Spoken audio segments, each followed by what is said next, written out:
बंते जी बताइए, आज आपने मीडिया को आमंत्रित किया है, क्या है पूरा मामला, क्यों आपने मीडिया को आमंत्रित किया है? आप सभी का बहुत बहुत धन्यवाद है कि आप समाज की आवाज़ उठाने के लिए अपने चैनल के माध्यम से पूरे भिक्खु संघ की बात को सुनने के लिए आए। उसके लिए बहुत बहुत धन्यवाद।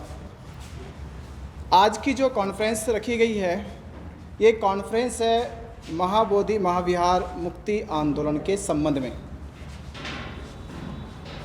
6 जुलाई 1949 को बिहार गवर्नमेंट में एक अधिनियम पास किया गया। उस अधिनियम की लड़ाई करीब अभी जो वक्त हुआ वो 132 वर्ष हो गए। 132 वर्षों से लगातार धम्मपाल अनागारिक जी के नेतृत्व में वो लड़ाई शुरुआत की गई थी। पिछले बार ये आंदोलन हमारे देश में चला कि BTMC एक्ट को निरस्त किया जाए, और आंदोलन बोध गया से लेकर दिल्ली की सड़कों तक, दिल्ली तक पहुंचा, और उसका पूर्णतः समाधान नहीं निकला। बस एक प्रलोभन देकर उस आंदोलन को बंद कर दिया गया। अब ये आंदोलन दोबारा से देश भर की भावना का आंदोलन, जनभावना का एक आंदोलन बन गया है। इस जनभावना के आंदोलन को जन आंदोलन, बौद्धों का आंदोलन, पूरे भारत के भिक्षु लामा, पूरे बौद्ध समाज के आंदोलन में एक सहभागिता सुनिश्चित करने के लिए कि देश का कोई भी राज्य, कोई भी शहर या बौद्ध धर्म को मानने वाले, चाहे वो महायानी हो, थेरवादी हो या किसी और भी यान से वो ताल्लुक़ रखते हो, उन सब की श्रद्धा का और उनके मान्यताओं का एकमात्र केंद्र है महाबोधि महाविहार बोध गया।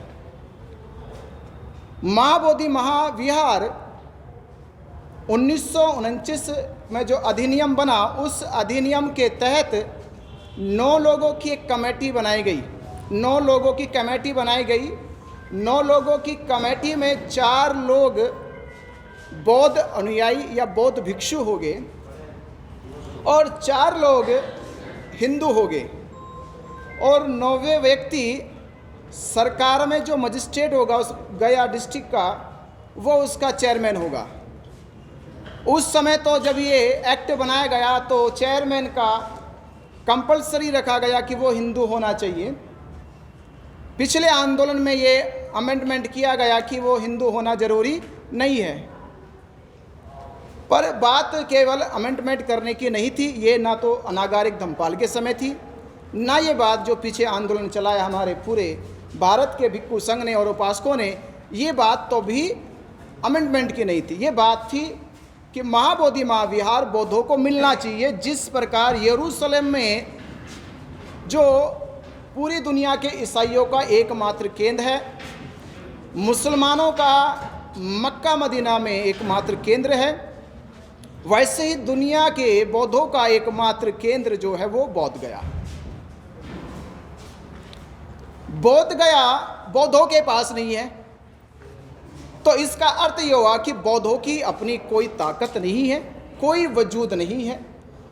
जब हम जिस धर्म का पालन करते हैं, जिसके हम नियमों में बंद कर चलते हैं, हमारे पास अपना धार्मिक स्थल ही नहीं है जहाँ जाकर हम आज़ादी से वहाँ बुद्ध के समक्ष वंदन कर सके, वहाँ बुद्ध की बात कर सके। जाते तो है ये सोचकर कि हम महाबोधि महाविहार जा रहे हैं, पर वहाँ पर देखने को मिलता है कि वहाँ महाबोधि महाविहार की बगल में ही शिवलिंग है, गणेश जी की मूर्ति है, पंडित पुरोहित वहाँ पे पिंडदान श्राद्ध का हर वर्ष कार्यक्रम रखते हैं। तो ये बड़ा हमें दुख होता है, जबकि ऐसा किसी भी, ना तो गुरुद्वारे पे ऐसा होता है, ना मस्जिदों में होता, ना चर्चों में होता, और हमारे बुद्ध विहार पे ये ऐसा होता है। तो हमने